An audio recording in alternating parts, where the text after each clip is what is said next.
A lot of my friends, when they ask me what I do in the civilian side, I tell them I'm a safety officer, and they're like, what? You have a crazy lifestyle. And it's like, yeah, but it's all about balance.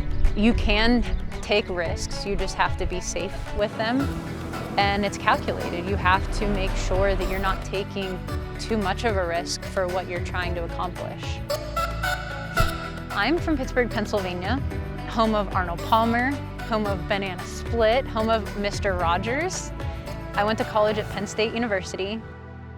Going to college is not cheap, and when a recruiter called me explaining the benefits that the Army Reserve could offer me while I still went to college and got my goal of a bachelor's degree, it afforded me that opportunity to pay for college. Leaving college, I wanted to explore the world and meet new people, and the military pushed me to do that and afforded me the opportunity to go to new places and to meet people from all walks of life. And I think that's why I got into the hobbies that I'm in now, is because it does the same exact thing. It takes me all over the world, and it introduces me to all different types of people and cultures.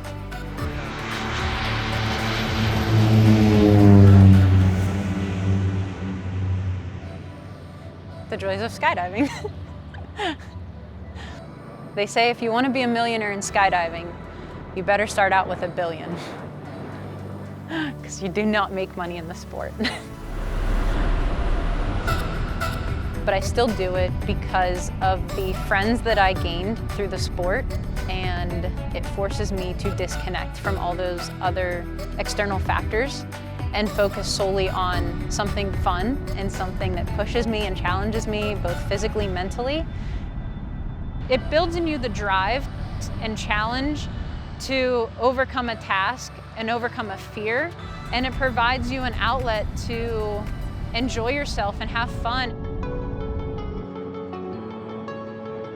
In skydiving, everybody is a safety officer. It doesn't matter if you have 5 jumps, if you have 5,000 jumps.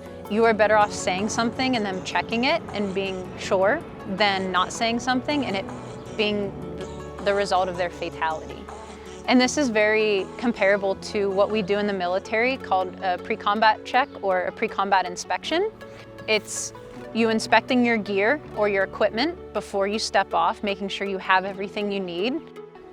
Everything is interrelated that you can take between these kind of hobbies and the military.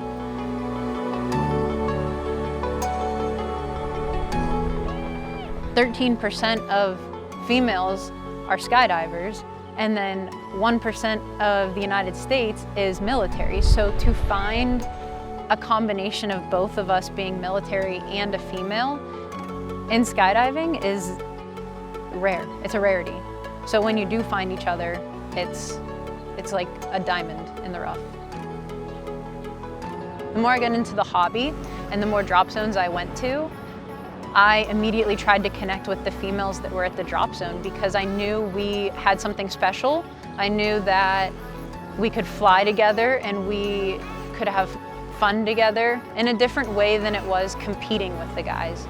Where as females, I think we're just in the sport to have fun with each other. Yes, we do compete, but it's more of a we support each other than we're competing with each other.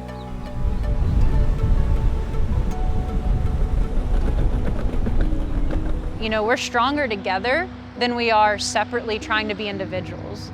Especially when you see another person struggling, instead of watching them struggle, it's like, hey, do you need help? Like, I might not have all the answers, but I can try to, let's work through it together.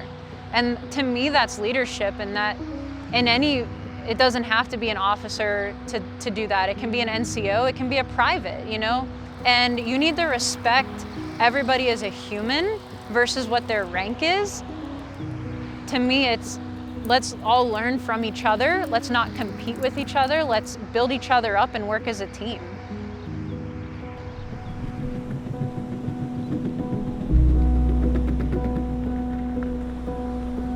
Had this conversation more than 10 times.